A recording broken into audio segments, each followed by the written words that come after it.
Welcome back, everybody. Once more, we're going to leap into the chaos. Today's going to be a lot of fun.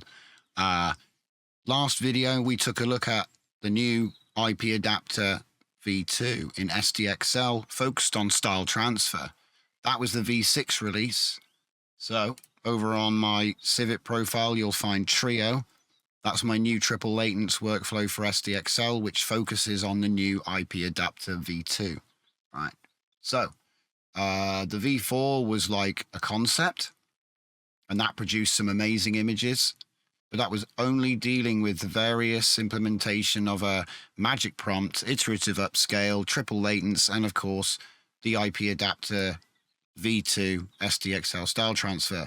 Now that might sound like a mouthful, but as you can see, I used my Assassin Carb test Lora from a few episodes back to accurately transfer the style just using a single input image. And then what we did in the last video was we took a look at the V6 pack, which included, let's have a little look at the contents. So that included Trio Magic, let's put it on name here, Trio Basic, Trio Magic, Trio Stack, Trio Standard, I think that, and then the HD and Plus variants. HD being included the iterative upscale, and then Plus including the magic prompt, right? Now, these are really cool, but these are all dealing with style transfer. So Stack is really cool because you can do a lot of like style blending and stuff. Standard was good because it showed you how to use the new, I think it's the new combined method, or is it the new embeds? I forget which, but it's all actually listed on here. So if I just take a look here. So, oh, that's V7. We're getting there. We're getting there. So basic was the most basic, right? Standard used embeds, and stack used multiple input images. And then magic was magic prompt, auto negative. So basically this is like these are examples of how it can get more complex with just that simple concept, right? We're going to take a quick look at that as well. V7 contains Trio Advanced, Trio Combine, Trio Noise, TrioStyle InstantID, Trio Weighted, and TrioZero. It also comes with the bonus Helldivers edition, which we'll get into towards the end of the video, including the Lora. Okay, we'll talk about that in a minute. So looking at the contents of the actual folder in V7, that's what we have. The HD versions are obviously including the iterative upscaler. I am going to show you, basically each of these is actually an example of a particular feature, with exception of because instant style, we'll look at that later. We're going to look at all of these, to be honest. But TrioZero is kind of like my instant Lora base. But to be honest, all of these are designed to give you an example. So what I'm actually going to do is load up the Pallette, which is going to be in V8. The Pallette is containing the guts of all of these. So if we just throw this in here and zoom out, what we can see is all the different components. So the first thing which I'd like to look at is with SDXL, we do need to load both clips. So this is an example of how you can modify your workflow for that. What it's going to do is, this is like the quick way of doing it. You could supply different prompts to each clip model, and that's going to be a bit more accurate. But this also works for the fast, sort of quick and dirty method, where we just send the same prompt, a sentence followed by comma-separated details, and that's going to go into the GNL. Same with the negative. As for and of course, you would replace these two. Okay, that's what that does. Running through these, the magic prompt, all you have to do is copy this. So you can click and drag, copy, and then you can paste it into whichever workflow that you're using. This goes into your conditioning positive, this into your conditioning negative. So instead of these two boxes, you would use these. So string positive, string negative. They hook up into the text there like these do. Next is the instant ID face. Well, it's not face ID, actually. It's just instant ID. So we go this model with this control net using the CPU, apply instant ID with this photo. We're going to look at examples using that as well. So that's basically how we get our instant ID. All right.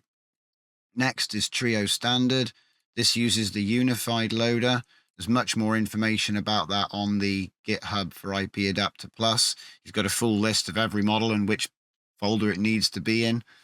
But it shows you how we're using the IP adapter encoder with the plus model, or in fact, it would be the plus model, and then giving us some embeds to play with style transfer. We're going to look through all of this stuff. But the important thing is advanced uses images, embeds uses embeds, and we can save and load these to save on some computation. Obviously, the image goes in here. Going on, we've got the Trio stack. This is showing how we can take the encoded embeds that we have, and then we can combine them in various ways. So add, subtract's fun.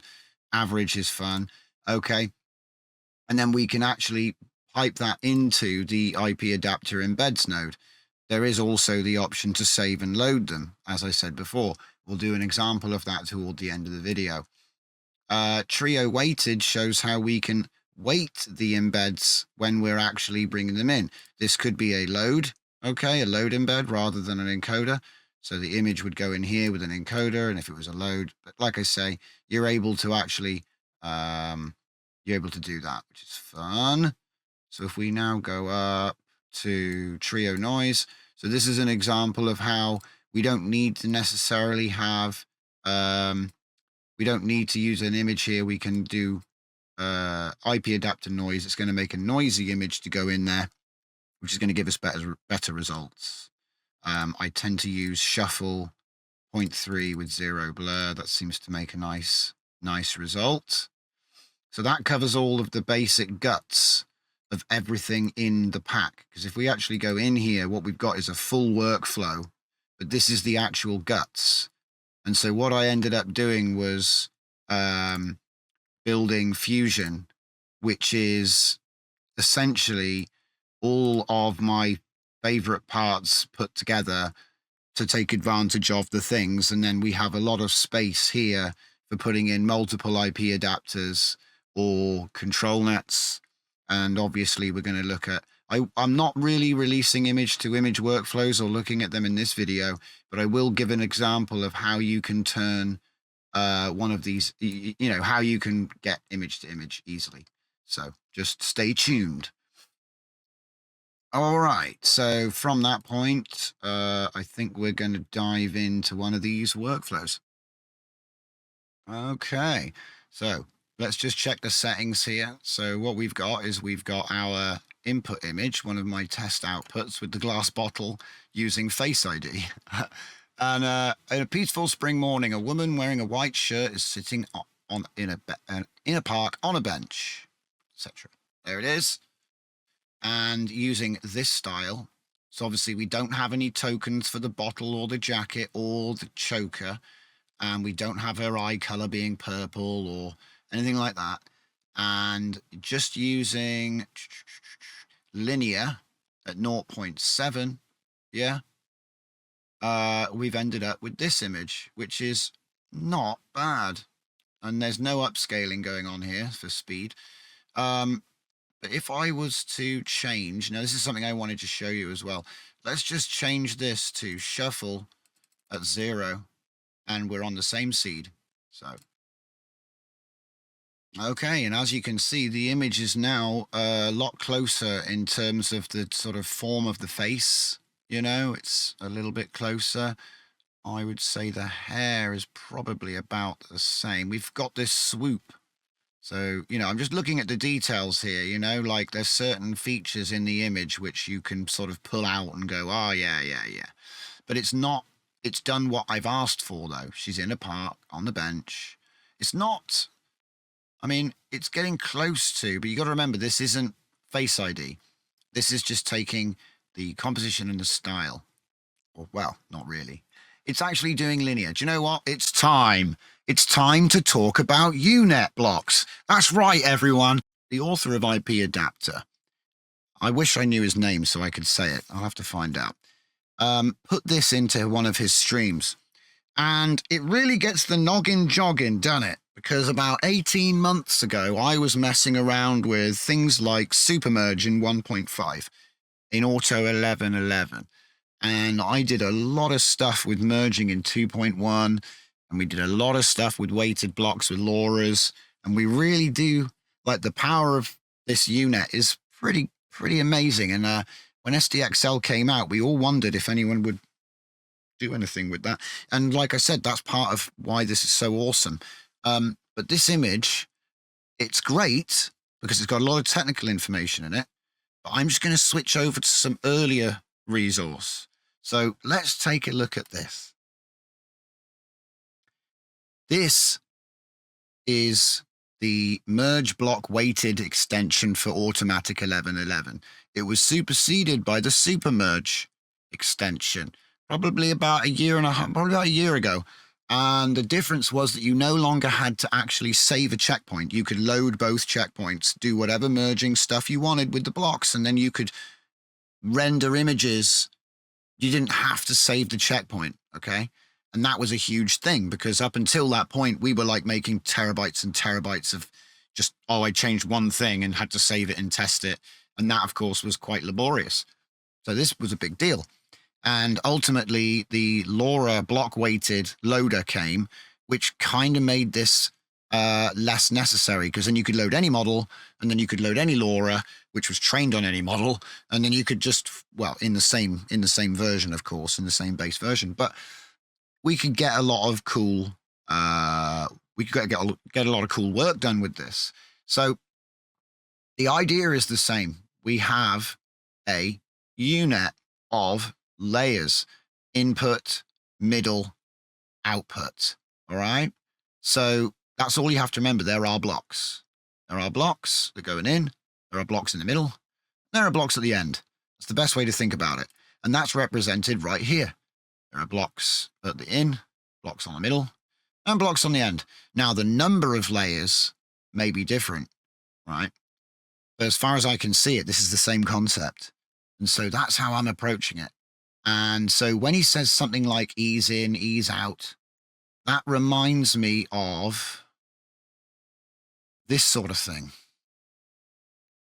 So this would be an example of week out, as far as I understand the implementation of IPAdapter. Now, please, if you know more about this, I'd love to have the discussion with you and we can fill in the gaps. But as far as I'm aware, although the count, this is kind of a good representation of what's going on. So it explains it all really well here. I'm going to put a link in the description to this article. So for example, style change, right? So this was a way to do it with 1.5 and 2.1. Not as reliable as what has been exposed with this new IP adapter I'll add, but it's the same, I believe, the same concept. So here we have, I believe this would be, in fact, I think when I said week in, I meant week out. This is week in, strong out, because there's nothing in the middle. So there are ways of annotating these, right? So improving quality, so composition analysis, and here we have another. Now there's a lot more. We can't really do these patterns. I used to like a bunch of graphs when I was doing this, to give you a sort of curve, like whoa down and then whoa down. So it's like a saw. Oh, look, it's the same thing, but just in a bit more quality. That's interesting, isn't it? I didn't expect to find that. I'd completely forgotten this was even in here. So yeah, there it is, the same thing then. Like I said, the number of layers might be different because it does change between Loras and different checkpoint bases. But so yeah, this should be good. I'm wondering now if I could make a custom node to give me back the graphs. But anyway, let's get back to what we were doing. So that would be an example of the noise. So what I want to do quickly, just to illustrate this, is right now we've got it on linear. So we're going to do ease in, and then we're going to do ease out. And if we just take a look at the image, But there we have ease in. Very photorealistic. Now, I've been told you can push up the IP adapter when it's weak to like 1.2. But I just wanted to show you the difference. So this was linear. That's linear. That's ease in. And that's ease out. So what's interesting is with this one, it's really matching the composition and the structure. It's trying to get it exactly the same. This one is kind of more leaning on the model, I think. And in this one, it's kind of like I said, it's the out blocks, right? So linear just means it's going to go probably, I reckon, from, if we imagine strength here is 0 to 1. I think it goes from 0 to 1, linear. That's what I assume, all right? But I know he said that ease in basically means it starts off, I can't remember which way around it is. I do apologize. But the concept is it's going to be going in and then out, right? So, you know, the graph would come from like here and go down. As far as I know, I'm not. And then then ease out would be the opposite. So it'd be strong. Well, I don't know, because he had a funny way of describing it. I understand weak in is obviously there's nothing at the beginning and then it gets stronger at the end. That's obvious, right? But ease in made me think that he's got a curve, and I don't know if it's I don't know which way the curve is tracing, but anyway, I'd love to find out. Regardless, it's a good way to visualize it. So it's basically going in and out. So now we've got ease in, out.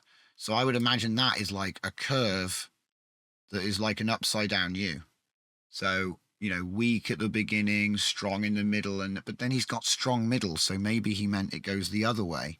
I believe if I go to merge block weighted, and I believe they actually have all the graphs. Yeah, here we go. So this is what I'm talking about. Yeah. Come on. Where are the rest? There they are. So these are the presets, right, for each of the different settings. And I think that what he's done is he's taken some of these. So like I would imagine that like maybe this is ease in out, maybe. It's either this one or this one. It depends whether he means ease in is max strength and then ease out, or if he means it's at 0 and then, you know, I would have thought this is strong middle. So this is probably ease in out. But like I said, I you know, to be honest, I used to use fake cubic Hermite for everything. Pretty much. This was like the gold. So that is kind of like ease in, strong middle, strong out. I don't even know how you would say it, but we used to write it like this, or just with decimals. I can't find the way it was annotated here, but it was just decimals. And yeah, here we go. So it was like this. We used to write it like this, and then it would go into the, you know, it would go into the dialogue, and off you go. So let's get back to Comfy. Right here, we've got the noise implementation. So let's just quickly smash a couple more out of the way. So I've explained what combine is. It was a way of combining the embeds with weights, right? So we've got, that's how you control the weights. That's how you combine them. I believe advanced took input images, not embeds. All right. Noise was a way to do a negative from an image, negative input for the IP adapter from an image. We do have TrioStyle InstantID. I'll just quickly show you that one, and then we'll go on to Zero. So this one here is a simple example of how to do a restyle. So we've got the same woman. Do we have the same prompt? Graphic illustration, vibrant, highly detailed, right? So I've left it open so that we can really see what what this is actually doing, what InstantID is actually doing. But this isn't going to make it's going to make an artistic portrait. So if I just open this up, we're using the manual method, so everything is being loaded. It's partly so that people can see, these are all the things I need, like exactly in this combination. I'm just trying to make life easy. AspectSize is my own custom node. It's not on Comfy Manager because I'll be honest, I haven't had time to look into how to register it. But I do hope to do that soon. All it's doing is making safe resolutions for you. You can use any aspect ratio tool for this, or even just delete both and have a aspect-sized latent image if you want. It's completely up to you. What I try to do is demonstrate how to make the workflows, hoping that you can dive into the search and perhaps use nodes I've never heard of. And please do let me know if you find some cool nodes that you haven't seen me use, because I can't possibly know about all of them. All right.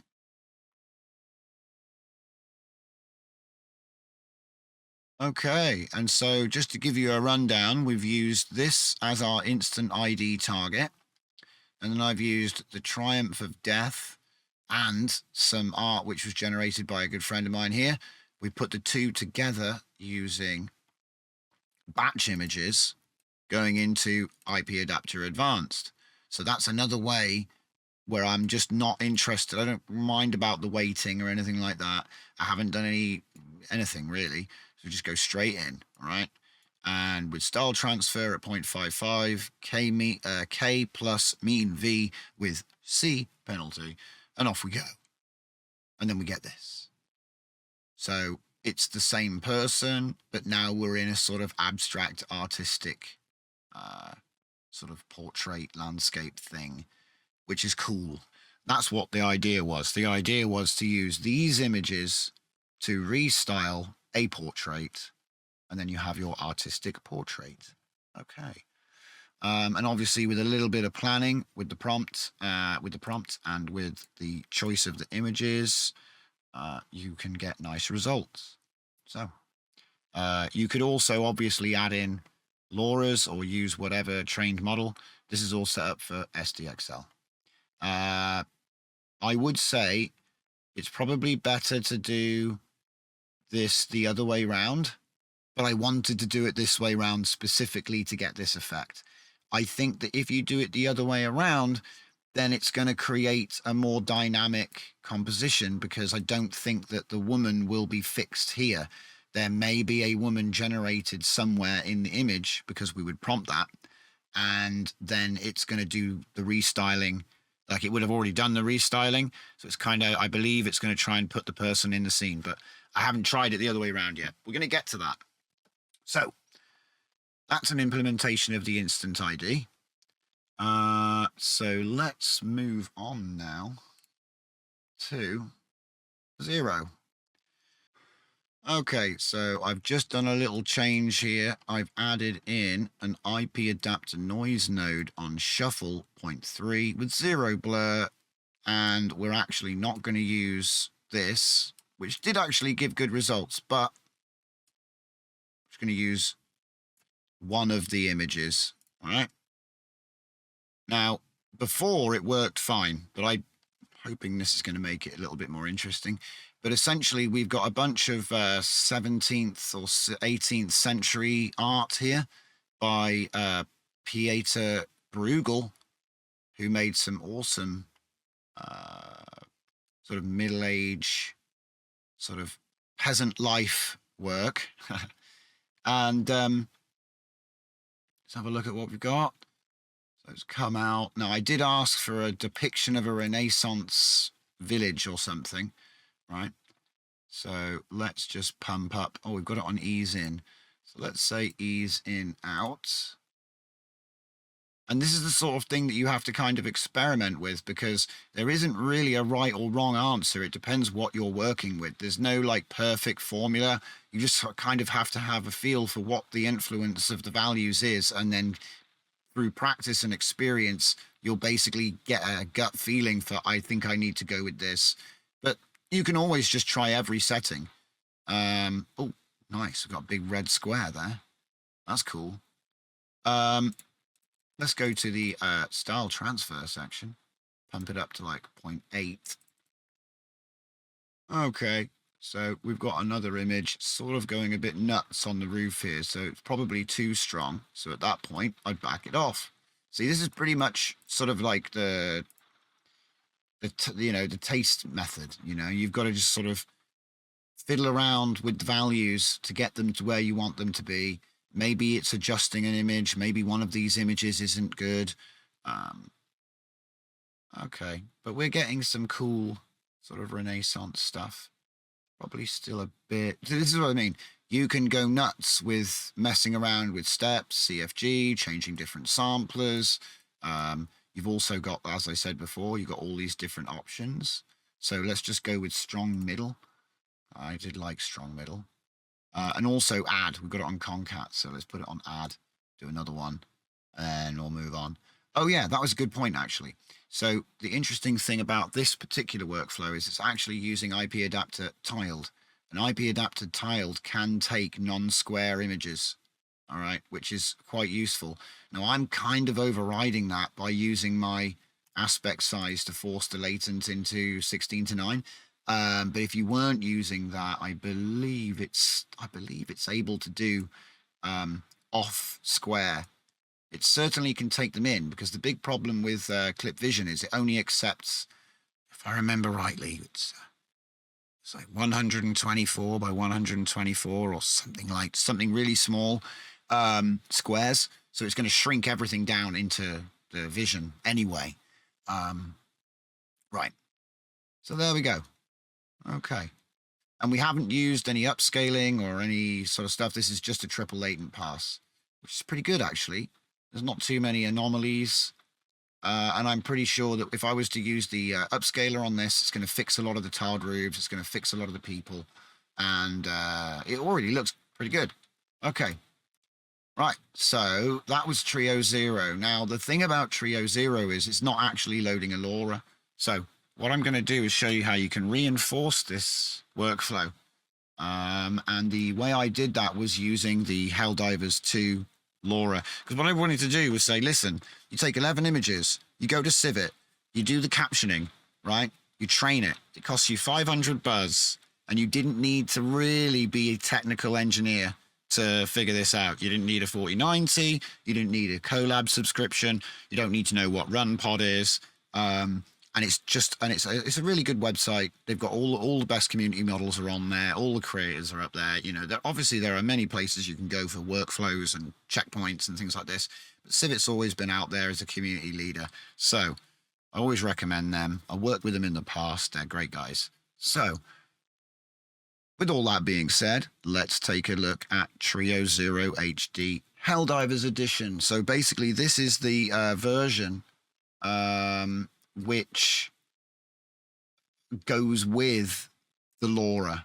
Okay, so if we just take a look, so obviously you've got the prompts, so you can use them.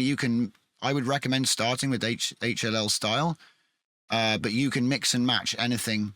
You know, if you took any of the words, you can mix and match them. Okay.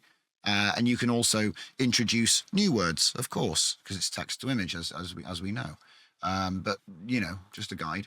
So what I've done with this workflow is I've obviously included all of the standard prompts, and then I've shown an example of how we can use this. So I've added jungle in brackets. So that's going to give it a little bit more weight and attention.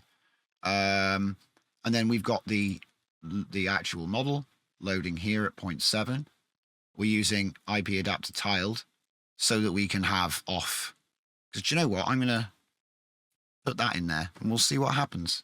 Instead of jungle, we'll say Roman town, I guess. I don't know.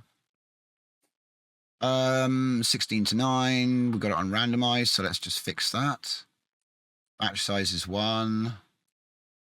20, 20, 20, EULA. I'm actually going to put that to DDPM. Caris. Okay. So that should be good. So now we'll run it. Now, what did I have IPAdapter set to? I had it set to style transfer at 0.6 with add. But there's only one image at the moment. There you go. That looks pretty good. Damn. I'm quite surprised because the training does really well.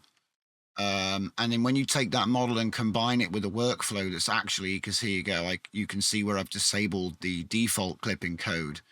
we've already been through this, but we're using, as I said before, both clip G and L, and it makes a big difference. Much more sharper, well-defined concepts and closer to what was trained. Yeah, sure, the guns aren't perfect, and the spaceship in the distance isn't perfect either. But, you know, if I was to like have a checklist and say, okay, does it have these bits on there? Does it have this? Yes, yes, yes. It's got the trim. You know, it's got the kind of, it's got the look, right? And you might say, oh, well, this looks a bit smudgy and weird. And I'll be like, yeah, it does. Because we're using this to restyle it, you know? But it's put us into this kind of world, right? Now, this is the part where I want to kind of introduce some stuff. So what would be the best way? Probably not with tiled.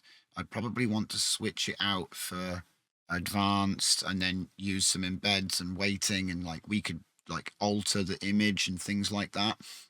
But instead of doing that right here and sort of ripping this apart, what I'm going to do is show you the next workflow, which pretty much does exactly that. What I've done is I've taken the palette and then I've made 2 more workflows. These aren't in V7, they're going to be in V8. But I want to show you what this is. So it's taking everything from here that we like and then putting it into one workflow. So TrioFusion HD. So here she is. The magic prompt is up here, disabled. Obviously, if you wanted to use that, then you just hook up the positive to this reroute and the negative to this reroute, and then just disable the originals. You know, I would just copy paste your prompt in here and you're off, right? But as I say, it's disabled and you got manual prompting for now. There's a Lora stack as well, which means we can start messing about with stacks of Loras. Yeah, here we go. So we're using IPAdapter embeds for this one because I'm trying to get you ready for saving and loading of IPAdapter embeds coming up next. First is the negative image. So we've got IPAdapter noise coming off the first image. So the first image gets used shuffle, and that goes into your negative embed, right? We're using 0.8 style transfer, k-mean, v with c, and then we get down to the now we get down to the positive embeds. So we're doing prep for clip vision into the IPAdapter encoder. We've got a weight for balancing the image, 0.6 at the moment. We've got a way to combine them all. And just to give you a preview, if I was to then go here and go IPAdapter save embeds and give it a folder and a name, right? So I could say IP embeds /test, right? And then I think what he said to do was just disable that for a minute, run it. There we go. Now it's saved. Now, if I remember right, we're going to cover this more in detail another time, but it's worth having a look. So let's just see now. Where did it go? Where did it go? There, IP embeds. So if I now copy the IP embeds output and put it into my input, right? If I then go back here and then come and say load embeds, right? Now, obviously, this isn't for the negative. We're not doing this right now.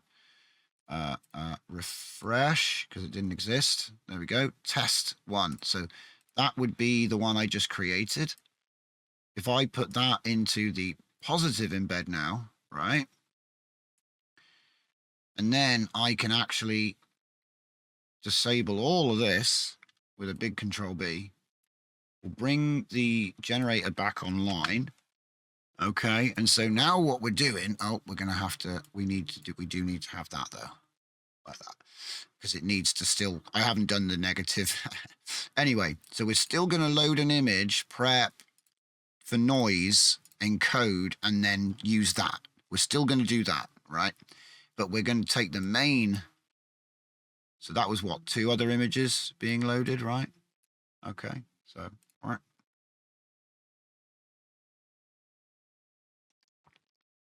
And it should load our positive embedding, and we're into generation much faster. It's hard to really see the difference, but it is there. Okay. Oh, and I forgot to say jungle. So it's still going to be in the desert somewhere. What did I do here? Oh, I haven't changed the prompt at all. So it's just, right, it's just low angle, Helldiver, cape, holding a big gun. That's all it was. All right. Okay. So just to cover the triple latent thing, this is the image which I get straight away, right? So first pass is actually pretty amazing. To be honest, with IPAdapter, you almost don't need the triple latent thing. But as I said, you'll see what I mean. So there are little things that do get automatically fixed. Sometimes you have to back off the steps because it's a bit too powerful, but so this is pretty good, right? Go down a bit. And this one, after triple latent, you can see everything is much more defined because we basically refed it the same thing again and again. And so it's going to redraw over everything again and again. And if you don't have it too strong, it won't overcook, right? And then obviously the last thing we do is put it into that iterative upscaler, and that really cooks it nice because, as I say, it's gonna, well, sometimes it does it too nice, but I'd say this is acceptable because like when you go to zoom in, you know, by the time it starts to pixelate, it's kind of like it was still looking fine. It didn't turn to mush or turn into patches or anything like that. So yeah. And as I said, this was trained, it's like trained with 11 images. Anybody can get 11 images and describe them in a few text files. It's really easy now. It's not like it was at the beginning where it was thousands of images and it took days to train. Now it takes like an hour. You can do it all in a website. It's all really easy. When you come to share, you just give it a name, up it goes. Anybody can then get it and use it. And as I said, once you load it into a workflow like this and then use something close to, you know, a combination of the words in your caption pattern, yeah. So there it is. So this is the Fusion version. And as I said, it comes with a lot of features like the ability to support the save and load of embeds, as I've just shown you, because you could create a library of embeds and then only work with those embeds. That's good for consistency, but it's also a very diverse way of creating a deep palette of style information. And you can apply that in many ways to many different things. As I was saying, you know, we've got start at and end at, which actually offers even more power to this tool. And I haven't really shown you all of these because these are different approaches to the same thing, applying your embeds. And then with the composition as well, I really want to do some special workflows on composition because I think if we do composition followed by style transfer, followed by InstantID, I think that you'll be able to make a really dynamic workflow. But there will be another version of the pack, as I say, because I got to finish this and release this, and then we can finally get to image. So this video has already gotten too long, but I hope that we've gone over a bunch of detail that maybe might have been missed or maybe was like assumed that you already knew. Just to give you a brief rundown of this particular workflow, okay? I'm just going to clear off this. So let's just fix. In fact, I'm just going to load up the default workflow real quick, or, you know, this particular default workflow again. Oh, a note, tiled is the same thing, but it uses tiled. Okay. So, you know, I'm just trying to provide options for people because if there's examples, then you can go ahead and build your own stuff. So if I take a look at this workflow, it's actually quite simple. You set your aspect size, you put your prompt in, you choose your LoRa, your checkpoint. The IP adapter model loader and clip vision already match for SDXL, so you just need any SDXL model and checkpoint. You choose an image, right? This is like a jungle image. It's going to automatically do the noise for the negative, and then there's a preview of what that's going to look like here. We'll take a look at that. Obviously, we're loading up our Helldivers style again, and the primitive, so the negative is just fake. We go in, we've got our SDXL clip encoder. We're using tiled so that if you wanted to, you can use a bigger, wider, taller image, and it's going to actually look at the whole thing. So that was something which I probably didn't explain very well. When you give it an off aspect image, say there was something at the bottom, like say there was a car at the bottom, it's only going to go for the top usually. Well, you can choose top, center, left, right. But the point I'm trying to make is that say we had it set to top, and this was a tall image and there was a car at the bottom, it's only going to see the top square, right, for the input. So then it's not going to get any information from what was cut off. And so that's why this tiled thing is actually really important, because that means that we can sample big images without having to muck about with cropping and stuff, right?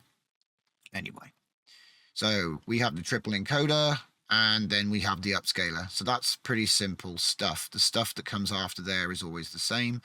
But let's just do it. So there we go. It's taken the image of the jungle staircase and it's shuffled it. And that is what's being put in as the negative image. So not this, please.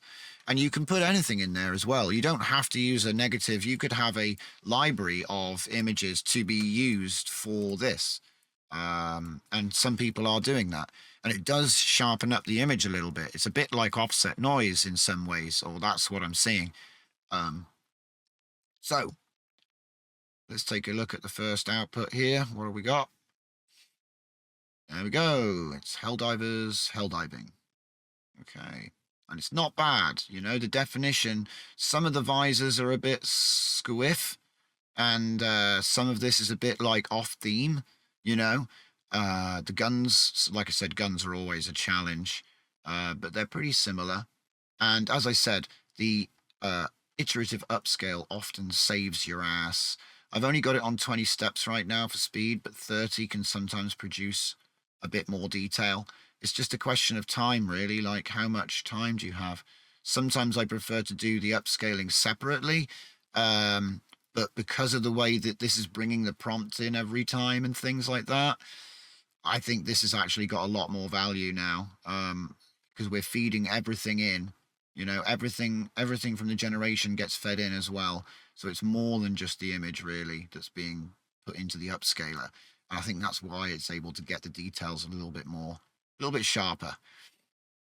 In the next episode, we are going to look at image to image with IPAdapter, because that doesn't seem to have been I haven't done that yet. That's how much power there is in IPAdapter. I haven't even looked at image to image yet. So we're going to look at image to image, because you know it's funny, really. I've already done a short on this, but if I wanted to make this workflow image to image, what I would probably do is I would go to the empty latent right here, okay, and I drag off the VAE. I'd do a VAE encode like that, and then I'd drag my my latent into there, so that now the pickup for the first sampler is the VAE encode, right? We've got the VAE there. So now we don't need AspectSize, or do we? And this is the thing which you might enjoy this. So here we go. What we do is we put a resize node in, right? I use Image Resize Plus, which is part of Comfy Essentials. And then we put the image in like this. We've also got the width and height for later if we want it.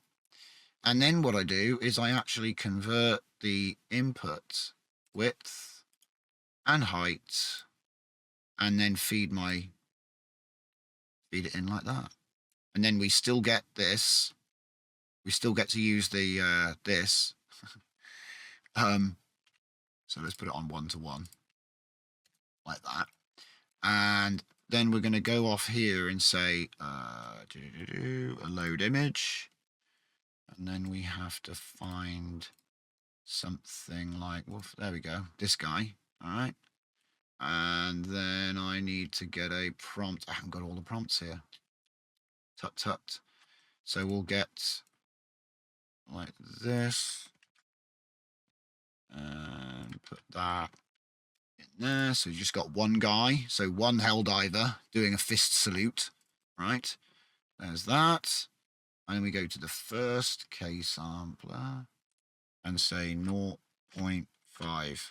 And that'll be a good place to start, I think. Alrighty. And then, just to make it even cooler, I'm going to use this. And this. So we're going to, right, so what am I doing here? I better explain it. I'm going to not have a load image for the IP adapter anymore.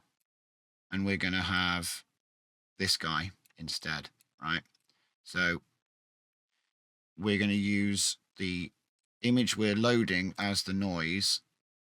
Now, I could do the restyle with an image, right? But I want to do it with, you know, I want to put this into it. So shall we prepare for clip vision? Let's not do it this time and see. So I put it in. Got it on a fixed seed. Let's go. So the model, the actual Lora, is going to do what it's going to end up looking like, right?